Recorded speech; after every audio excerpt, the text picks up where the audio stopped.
So the other day I was at a neighborhood bonfire. We're chilling out with our friends, neighbors, kids are running around, all that jazz. And we were talking about the same stuff that you always talk about at a bonfire, just solving the world's problems. Anyways, the conversation went to, when do you get up? And I said I usually get up around 4:30 in the morning. And one of the moms is like, oh my gosh, you're crazy. I could never do that. How in the world do you do that? I mean, the world's not even spinning at that time. What is wrong with you? And it was that last question that she actually asked, and I'm like, nothing's wrong with me. It actually works out pretty well. Because there's a lot of people like you that don't wake up at that time, so you can actually get a ton done at 4:30 in the morning because no one's bugging you. I can send an email. I don't get a response right away. Great. I can work out in the morning, do my thing, and there's no one there to bug me. Best part, I told her, because she's a runner as well, is that I love running in the morning because there's hardly anyone else around. Now, this time of year it's getting a little nicer out, so there are a few more people around, but that is a very small window. Or if you go running in the daytime, let's call it more afternoon, evening, and stuff like that, there's tons of people around. So I told her, it's actually very productive for me. And she said I can never do that. And then she goes on to tell us all the episodes of whatever shows she's binge watching on Netflix. And I was like, I think I know why you can't do that, or why you believe that you can't do that. So welcome to Diary of a Worthy Pursuit. How to get what you truly want in life and business. Today we're going to talk about if willpower really works.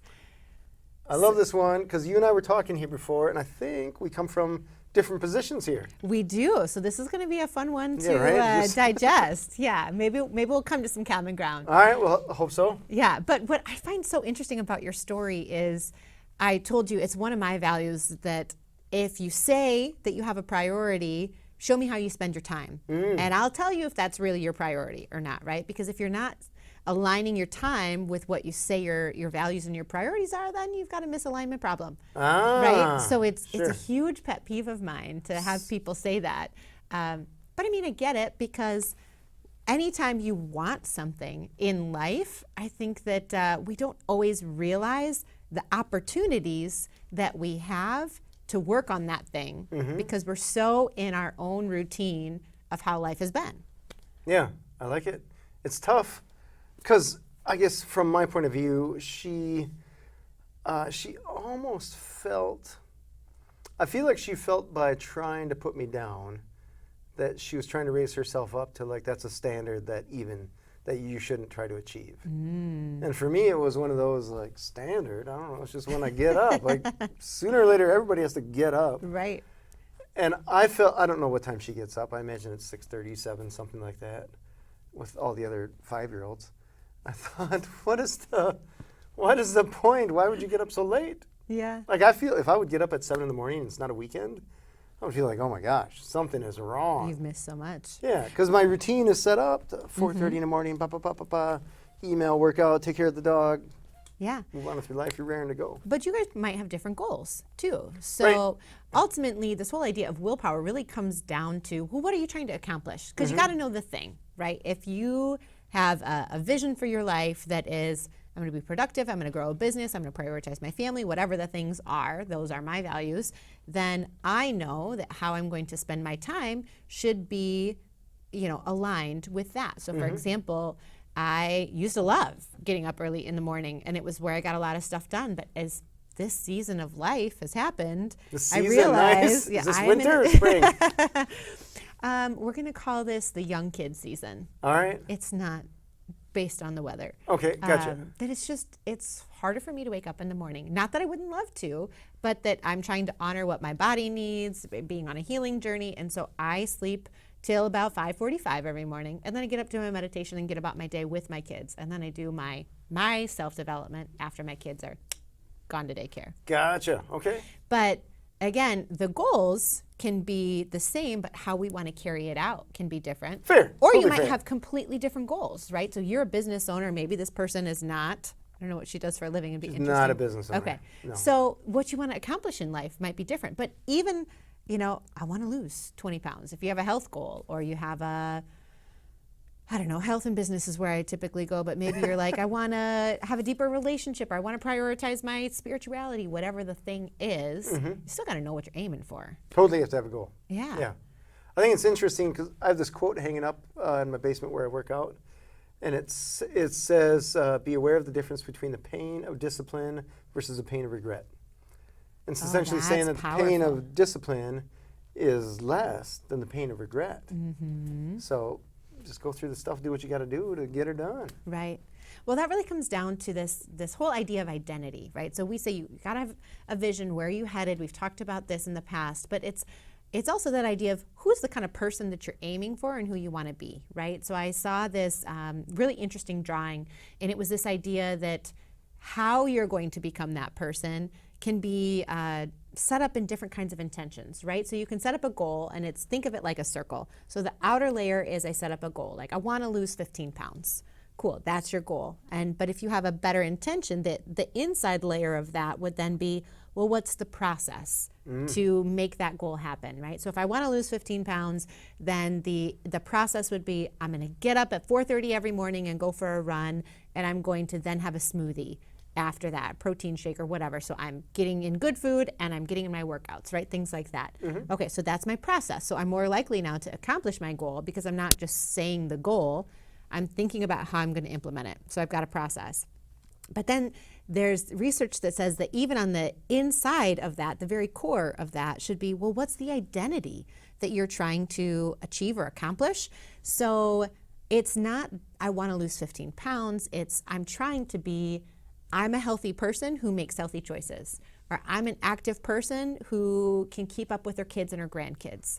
All right. So once you identify with the kind of person that you want to be, you're more likely to make the hard decisions, do the discipline, and really take the action you need to accomplish that goal. Gotcha. So it's somewhat of your title, the title that you give yourself. So when somebody says, "Who are you?" or what is the business card, personal business card that you would have, where I would put, I don't know, I suppose you could put writer, podcaster, entrepreneur. Right. But I don't put Netflix watcher or something like that. Right. Would you be proud to say that or not? Right. No. No, not even a little. Yeah. Not even a little. But I'm certain, I can tell you for sure that I've had employees that wore that like a badge of honor. That they knew, I mean, there were movies, and we did this, oh my gosh, what was this? This was in the pandemic, we did a remote Christmas company meeting thing. Okay. And so one of my employees was cool enough to set up this trivia thing. And it was all about Christmas movies. Oh, interesting. So it was like, what color was the van in Home Alone or something like that. Just crazy Wow. stuff. And this employee, this woman was on my team. She knew it. Everything. All the things. It was surreal. I'm like, "Are you that fast on the internet?" And she's like, "No, I actually know this stuff." I'm like, "How do you know the color of the van in Home Alone?" Or whatever it was, like the name of the pizza place in that movie, or Yeah. just crazy details. Crazy details. And the reason that she knows this was because she's probably seen that movie or those movies hundreds of times, because that's her jam. Yeah. It's not, from my point of view, it is not growth. It is not building yourself or contributing to the world. It is merely, well, you could argue it's taking the blue pill, right? It's escaping the world by watching this stuff. And Numbing. kudos to her, we won, because she knew all this stuff. Well, it worked in the moment. Yeah, but it was one of those like, oh my gosh, your brain is filled with a lot of stuff that is outside of this one moment, no use. Yeah, you know what? I think you just identified why I have never been a fan of trivia night. Oh! And to those of you who love trivia, awesome. Good for you. And maybe you're just one of those people that like your brain can hold on to those crazy details. But Or know how to access them. or know how to access it. Yeah, maybe you have those like photographic memory. I Yeah. would love one of those if I could inject that into my brain. But I think mine is I just don't keep that stuff in my brain. But the stuff I want to keep in my brain are things like people's names and faces. Not great at that, but trying. Stats about different research that I think is cool, or, so I think where you want to grow is really interesting. So to your point, if her priority is growing her repertoire of Christmas movies, cool, then that's how she's going to spend her time and probably identify. But if you identify as a successful entrepreneur, that's probably not where you're going to be spending that time. I hope not. Yeah. Not if you're going to be successful. Right. You could be an entrepreneur. Maybe there's a way you can leverage that. IMDb, YouTube channel, I don't know, something. Maybe Mystery Science Theater. I don't know. Oh, Something like that. okay, Right? great. So she could just comment on whatever she's watching and then record that and then Yeah. post it. Maybe. I don't know.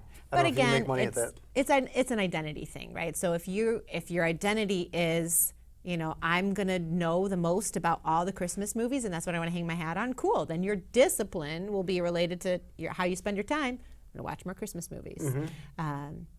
But you have a really talk to me about discipline and how this works within your identity, because I think that the pain of your discipline versus the pain of your regret is a really insightful quote.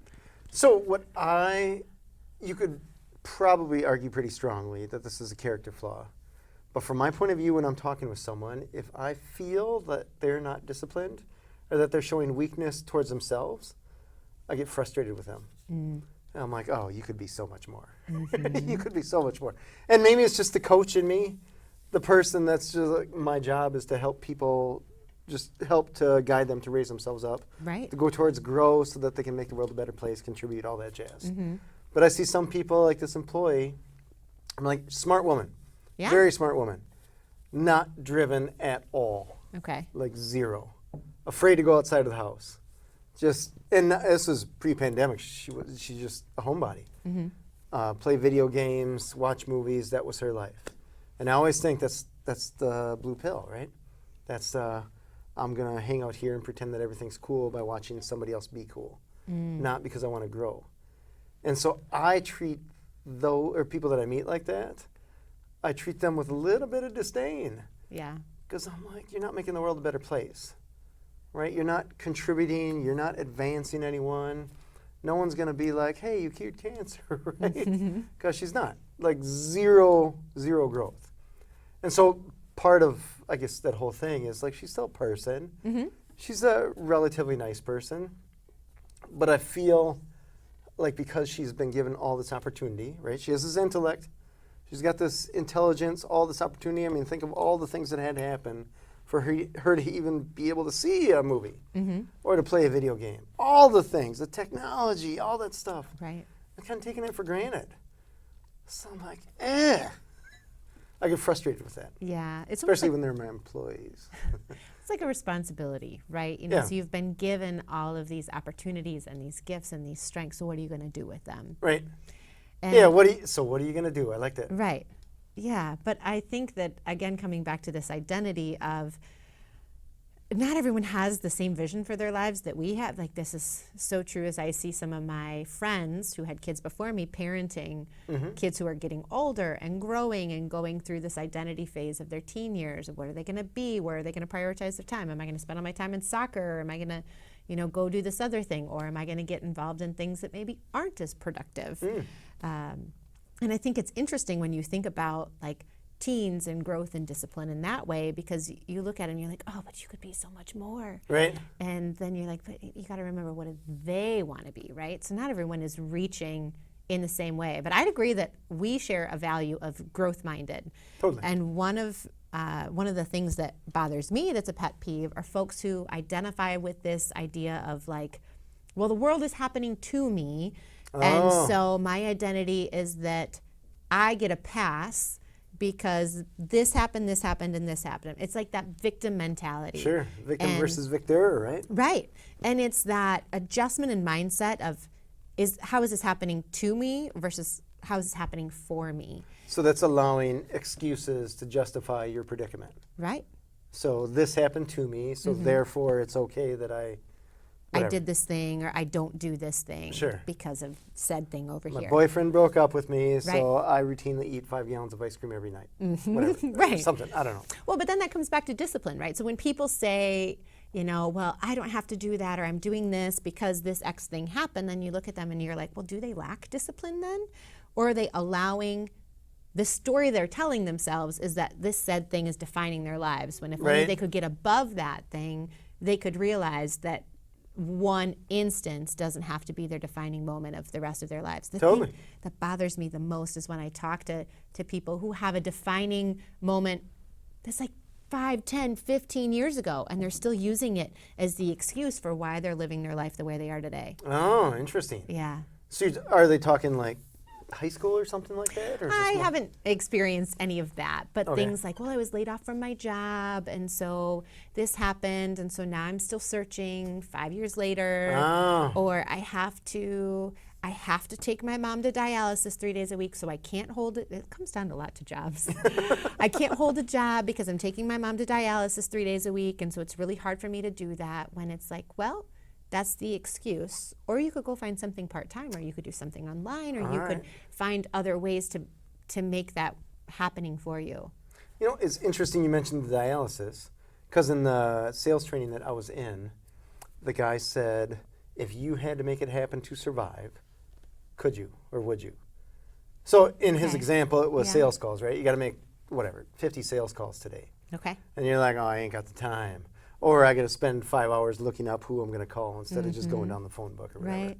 But he's like, if it was a life or death thing, like dialysis, he's like, no one's ever late to dialysis because if you're late, you die. Or something of that nature. Or you right? miss an appointment. Or your heart transplant, right? Right. I got to go get my heart transplant. They have this one heart, right? I've been waiting for 3 years for this thing. You going to be Yeah. late to that appointment? No. You're going to be early and you're going to be ready because it's a life or death thing. That's a really great example because I have a relative who goes to dialysis at 5 o'clock in the morning All right. to get it in because it's a priority. That's Yeah. just not going to miss it. No, I wouldn't Yeah. want to miss it. That's wouldn't wanna need it. amazing perspective, right? All right. So then, if we have this identity of where we're headed, and then we have this discipline that we're working toward that, I think the next thing that's important to understand is what's the sacrifice that I'm going to make by trying to become said thing. So we talked about this a little bit off the air about the sacrifices not always being negative. Right. But if you're going after this thing, sometimes the results of going after that thing, some of the other stuff around you, like you mentioned spirituality, relationships, health, fitness, I guess that's all the spokes on a wheel. Mm-hmm. And if you push one, something else is going to have to give. Yeah. So some of the sacrifices may be negative and some may be positive. So it's interesting, just the example of, me getting up 4:30 in the morning to work out. The sacrifice is I'm not going to get 8 hours of sleep, right? Good or bad. Or I suppose, there's all kinds of different sacrifices, right? Good or bad. Start a business. What are the sacrifices going to be there, right? I'm not going to have that biweekly paycheck. There's no such thing necessarily as paid vacation anymore. Rent is always due kind of thing. And now I guess even with employees, I got to keep them fed and all that kind of stuff. So there's more, I want to say opportunity, but I guess some people would call it stress. More things you got to do. Yeah. So I don't know. There's just sacrifices that have to be made, good or bad, or consequences, results. I don't know what would you call it. I think all of the above. But I don't remember who to credit this to, but I've heard someone say that you can't do it all, but you can excel in certain things every day. I think I heard this first when I started becoming a mom and when I became a mom and I was going gonna to say you juggle. started. I started becoming a mom. I eased my way into that. The kids just show up once a week. Right? That'd be cool. That'd be a nice way to ease your way in. A girlfriend told me, she's like, you're not going to be an awesome mom and an awesome marketer and an awesome wife and an awesome daughter every day of the week. That's impossible. Oh. So it's like a little checking account. Today I might put a little bit more in my mom bucket. And today, for example, for me, today is filled with a bunch of work things. So I put a little deposit this morning when I dropped my kids off and got that time. But now I have a lot of events until about 5 o'clock, 6 o'clock tonight. So I'm depositing in my work bucket. But then tomorrow, I'm going to be depositing in my personal care bucket. I'm taking the day to go spend some time with some cousins, right? So it's deposits here and there, knowing that you're never going to be all things to all people at all times, and that's okay. Life is meant to flex in that way, but as long as you pay attention to it, it's okay. I like it. Yeah, I like it. It's interesting. That's challenging it is challenging. because then you're essentially knowing that you're telling your spouse or your kids you're not number one priority today. Right. Mama's got to go to work. Has got to go to work. Right. But I think it is good, too, in certain ways for certain priorities to bend so others can succeed. And not that you should have 15 priorities at once. That's ridiculous. But, if I'm, again, going back to the weight loss situation, if I want to lose 15 pounds, that means I got to get up and run every morning, then that might mean that my husband gets the kids up and feeds them breakfast, right? So there's a little give and take, and then maybe that means I do bedtime or whatever. So there's definitely compromise in it, but I think that it's important to make sure, again, that your time reflects what the goal is. Yeah. Here's an interesting point about if you want to do something, your husband has to take care of the kids or whatever. I didn't realize that that's exactly how it worked with my wife and I. Before we had a kid, I would go off whatever, networking and stuff like that. She would volunteer on her boards or whatever, and it was just like, hey, she's doing her board thing, I'm doing my networking thing, no big deal. Yeah. But you have a kid, and I say, hey, I'm going to this event, I'm going to this trade show in Denver, right? I'm going to be gone for 4 days. Well, now it's who's going to take care of the dog in the morning when I normally take care of the dog in the morning? Who's going to take the kid to school? Who's going to do all this stuff? And it's interesting because by me saying yes to this trade show as an example, I'm also telling her, you got to say yes for this other stuff. Yeah, right. When she may not have necessarily wanted to, and vice versa. She's saying, "Hey, I'm going to be a baseball coach, so now, or I am on the baseball board, so now I'm going to be gone all these nights. So you got to take care of the kid, run him around to his stuff." And it's interesting how you have to keep in mind what you're telling other people they have to do because you would normally do them, but now you're committing to something else. You can't. So it's tough to keep other people's what they're doing in mind because they'll be like, "Hey, you got to be disciplined because I was over here trying to achieve my goal." Yeah. So it's interesting. What does your yes mean? Yeah. What no's The are repercussions. tied to that, right? Yeah. The sacrifice piece. So interesting. All right. So another piece of how this willpower part comes together is really decision fatigue. And this is something that boggles your brain when you actually start thinking about it. But we make something like 35,000 plus decisions a day. And you're like, there's no way I make that many decisions. But what time am I going to wake up? Am I going to roll out of bed or am I going to hit snooze? Am I going to do my meditation or am I going to go brush my teeth? Am I going to, all of these little things. What am I going to wear today?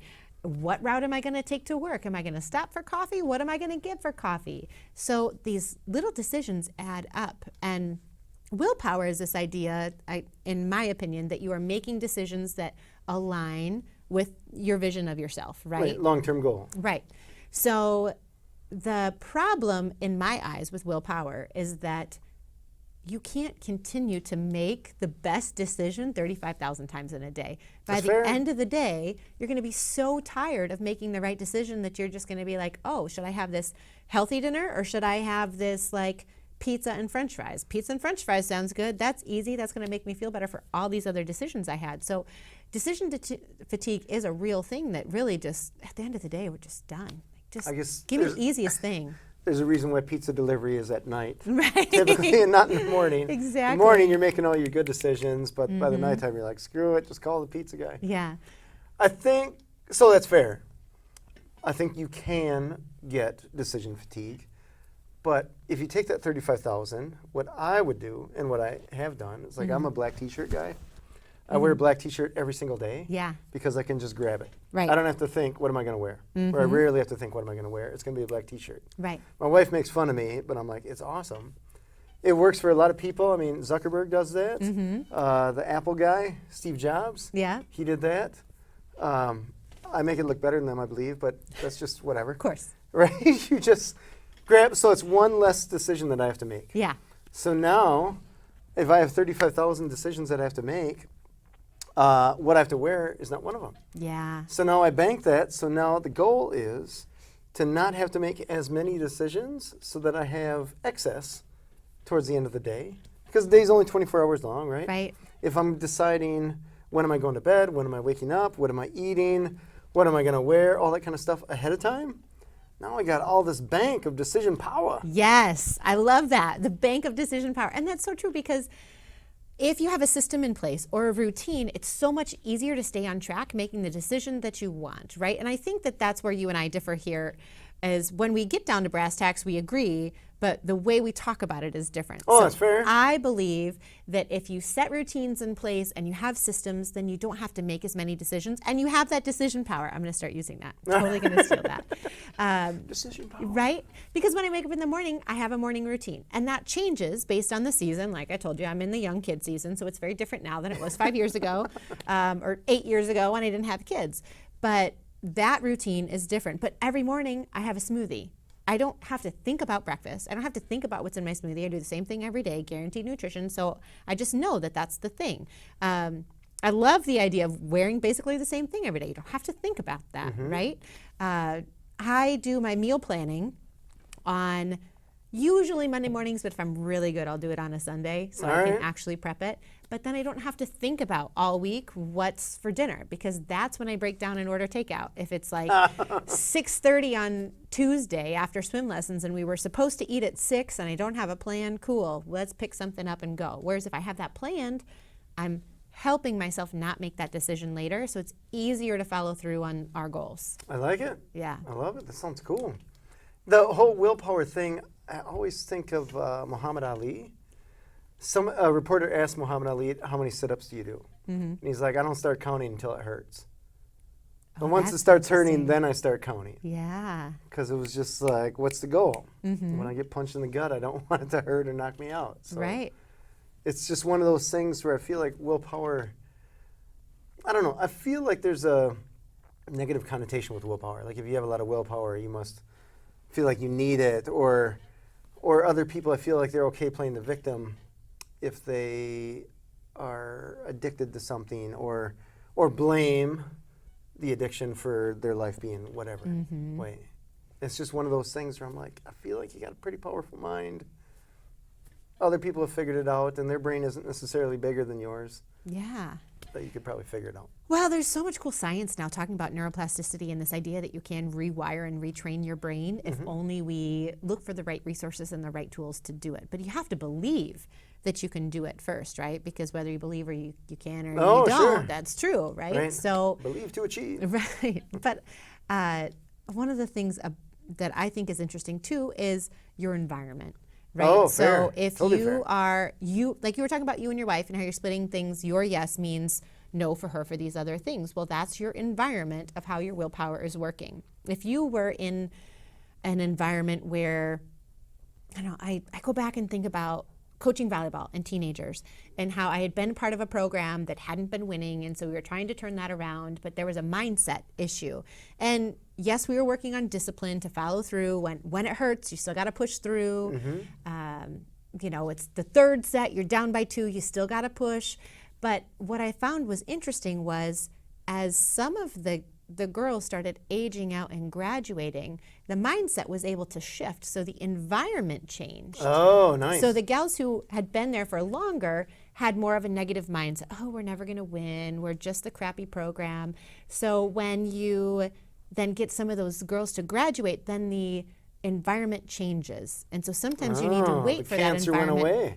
to change. Right. Well, this happens with work environments, right? You can have Oh my one gosh. toxic person in a work environment, and then no matter how much willpower you want to get all the things done on your list, if you've got a toxic environment or someone who's interrupting you all the time, there's no way that you can get through your goals. So I think that this is another piece of willpower of sometimes you're not going to hit your mark because of outside forces, and that's okay. Getting back to the whole, how is this happening for me? So how can I change this to intentionally hit what I want to do? I think people also have to be mindful that you can deviate sometimes, and it's not going to throw the whole thing off track, right? Yeah. If you're trying to lose weight and you have a cheeseburger, it's not the end of the world. Right. If you have a cheeseburger every day, now it's a different story. But deviating every once in a while, just stay the course as best you can, you'll end up getting what you want. Yeah, absolutely. Cool. Well, today you heard James and I have a deep conversation about willpower and how even though we have differing opinions, at the end of the day, we do believe that having a vision for your life is what can drive you there. Awesome. This has been Diary of a Worthy Pursuit. Where we talk about how to get what you truly want in life and in business.